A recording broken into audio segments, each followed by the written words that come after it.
John Rule, what day is it?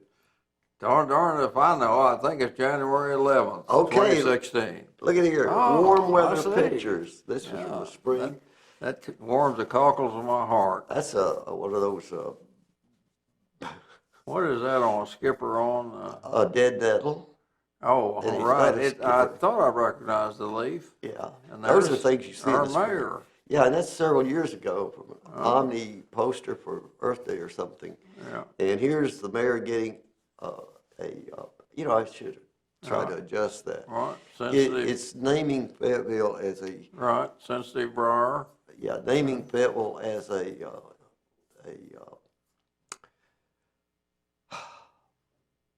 habitat community. Okay. Official Good. National Wildlife Federation Right. habitat community. Right. That's Fayetteville. Okay, that's Monarda with a clear wing moth. Right. And you recognize sensitive briar again? I do. And we saw that deer picture last week, but this might be a slightly different version. People were counting how many you see there. It's a good deer picture. Okay, this is the RNCIC general meeting, annual meeting, where officers are elected and stuff. And Yeah. you can see the whole different crowd there. Everybody I leads in one of these pictures. And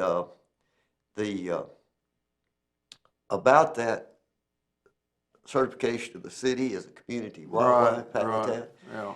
there will be on the 26th of January 2016, there will be a meeting at the library starting at 9 in the morning, Fayetteville Public Library, as an official, highly educated monarch workshop. People learn how to care for. Yeah. Okay. And that's on the 26th. 26th. At the library. It's Blair is that Library. Tuesday morning or Thursday morning, whatever. 26th. Yeah. Okay. I wanted to announce it today. I Right. just found out about it today.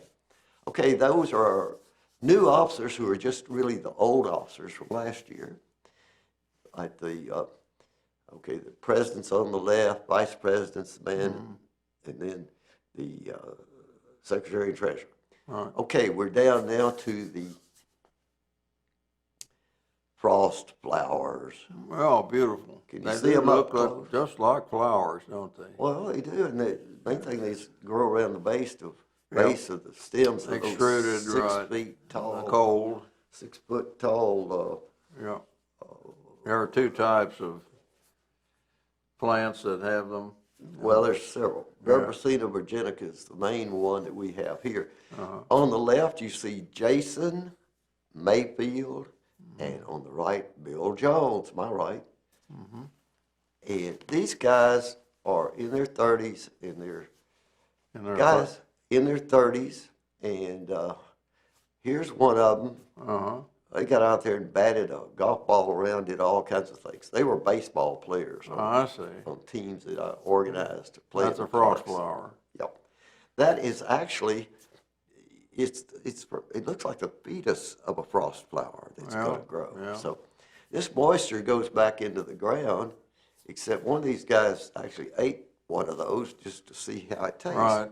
Tastes like water, he said. Yeah, I once saw big ones extruded from the leaf cover out at my son-in-law's, and he asked me what kind of flower that was, or plant it was, and I told him I couldn't tell him that. Okay, now there's Not a skipper. sensitive whatever. Okay, this is a ragged Orchid? French yeah, orchid? French orchid. Okay.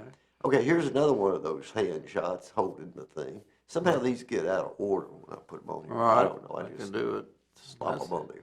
That's a beautiful combination. Well, yeah, the That last colors are great, and there's not much color outside this time of year, so No. I'm glad to see them. Yeah. Till next time, do your part to help keep Do the your water part. clean, air pure, Folks. and the woods green. See you. Hello, it's Aubrey Shepherd on the 14th of January 2016. Let's review a few photos from 2015. And this is out on the prairie adjacent to the 112 drive-in. These are beautiful coneflower type critters, and this is called soft rush. It's a wetland species. Now that's a pretty clear picture of what those things look like. And you see them all over the area if you can get to some wetland that hadn't been mowed. And this had been allowed to grow up into the summer because there was heavy rain. So you can see these beautiful flowers that existed there until, what was it, in June, I believe, when the rain stopped finally, and these things all got mowed down. And along with these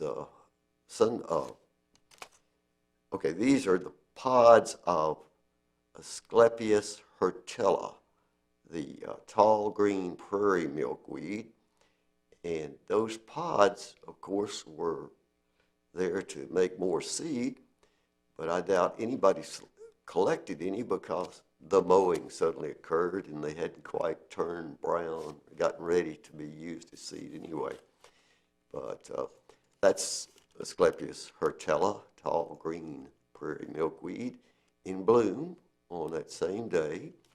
And it's always nice when some things are going to seed early, some plants, and others are still blooming.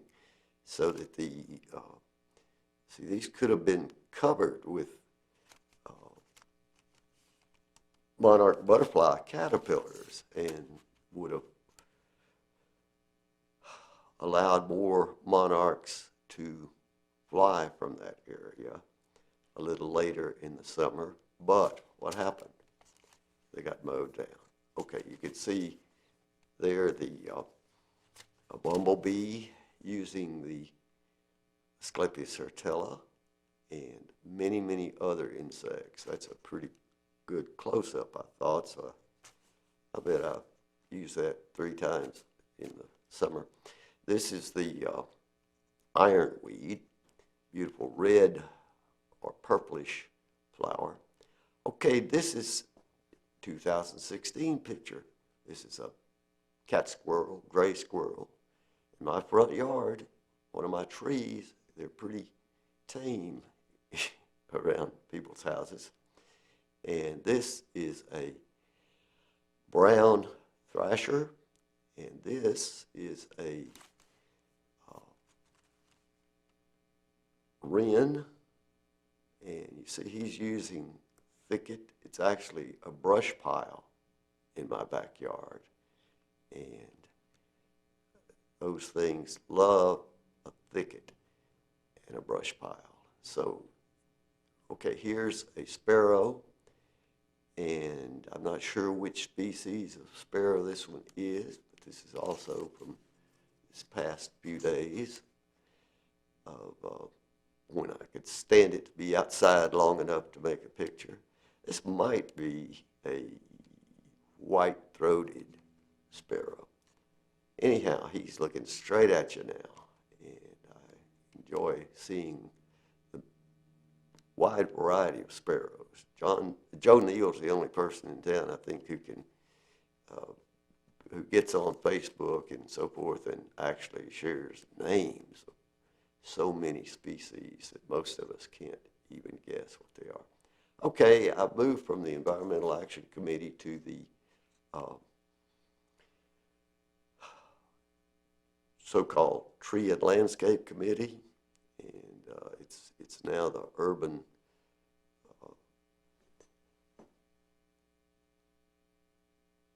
Forestry Committee. Okay, Omni Center is having its annual February dinner on the February 6th this year. It's at a local church out, let's go on about some other things coming up. Martin Luther King activities start this weekend in Fayetteville. And one of the things, of course, I like the best is the march that gets hundreds of people out, sometimes 1,000 maybe or so, coming up this week. Okay. Till next time, it's Aubrey Shepherd asking you to do your part to help keep the water clean, the air pure, and the woods green. See ya.